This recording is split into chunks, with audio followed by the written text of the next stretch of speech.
Send ऑफच्या कार्यक्रमाच्या निमित्ताने जमलेले उपस्थित सगळे प्राचार्य असतील, त्याचबरोबर समोर असलेला सगळा तरुण वर्ग असेल, विद्यार्थी. परवा दिवशी सरांचा फोन आला की असा असा कार्यक्रम ठेवतोय आणि तात्या डोळ्यासमोरून 35 वर्षाचा कालावधी, 30, 32, 33 वर्षाचा कालावधी कसा निघून गेला. 12वी आम्ही पासआउट झालो आणि ॲडमिशन घेतलं, म्हणजे इथं ॲडमिशनला ॲप्लाय केला. आम्हाला त्यावेळेस ॲडमिशन नारायणगावला दिलं नाही. मला म्हणजे नारायणगावला ॲडमिशन दिलं नाही याच्याहून तुम्ही माझी गुणवत्ता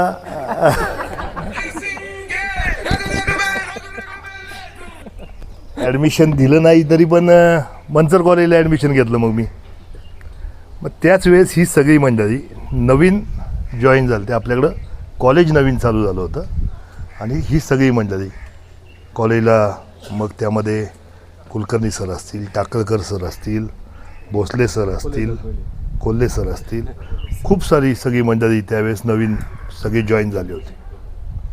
आणि मग ही सगळी नवीन आणि आम्ही थोडेसे जुने म्हणजे 11वी 12वी 10वी 7वी 5वी सगळी इथंच शाळेमध्ये. कॉलेजला जरी मनसरला ॲडमिशन घेतलं तरी बसायला वर्गात यांच्याच सगळ्यांच्या. मग त्यावेळेस जो ऋणानुबंध तयार झाला बघा, चांगल्या वाईट गोष्टींमधून अनेक नाती चांगली तयार होतात आणि त्या माध्यमातून झालेला आमचा हा सगळ्या सरांचा परिचय.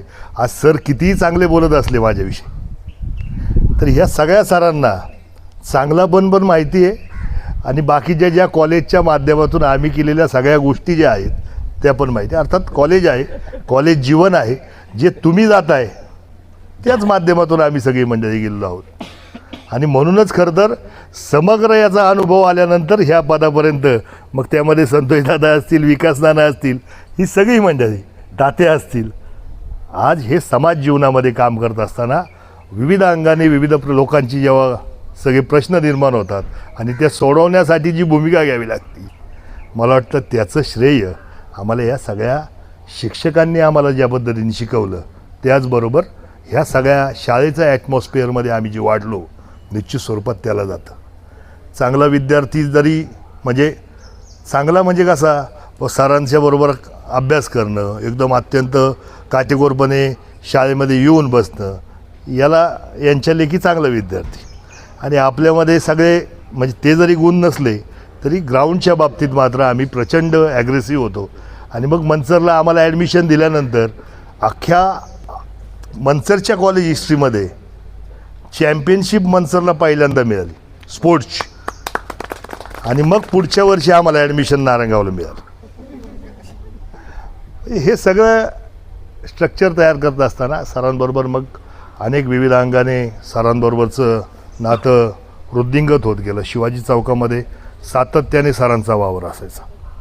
त्या माध्यमातून मग संतोषदादा असतील, अनिल तात्या असतील, यांच्या माध्यमातून नारायणगावच्या सामाजिक जडणघडणीमध्ये सुद्धा सरांनी सातत्याने भाग घेतला. भले पुढे कधी आले नसतील, परंतु सातत्याने विविध अंगाने विविध जे प्रश्न तयार झाले किंवा वेगवेगळे कार्यक्रम जे घ्यायचा प्रयत्न आला, त्या माध्यमातून सरांची भूमिका नारायणगावसाठी निश्चित स्वरूपात आपल्या सगळ्यांसमोर आहे. आजही बघा, लहान मुलांना शिकवणं सहज शक्य आहे, बरोबर ना, त्यांना मारून बुचकून थोडंसं धाक दाखवून. परंतु तुमच्या माझ्यासारख्या कॉलेजच्या विद्यार्थ्यांना त्या काळात शिकवणं अवघड आहे. त्या माध्यमातूनही सरांची लोकप्रियता आजही त्या माध्यमातून टिकून आहे.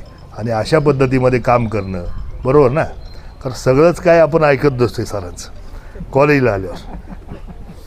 लहान मुलांना सांगता येतं, मी तेच म्हणतो की त्यांना थोडंसं धाक दाखवून शिक्षा करून.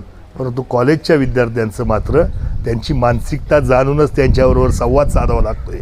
आणि त्यासाठी ही सगळी मंडळी आपली निश्चित स्वरूपात उंचीची आहेत. आज सरांचं होतं आहे, मी खरं तर दुसरी इनिंग म्हणल, सँड ऑफ म्हणणार नाही. संपणं, आयुष्य थांबणं हे काही थांबणं होत नाही. कारण दुसरी इनिंग अशी होईल की सरांना नारायणगावसाठी समग्र आम्हाला आता अधिक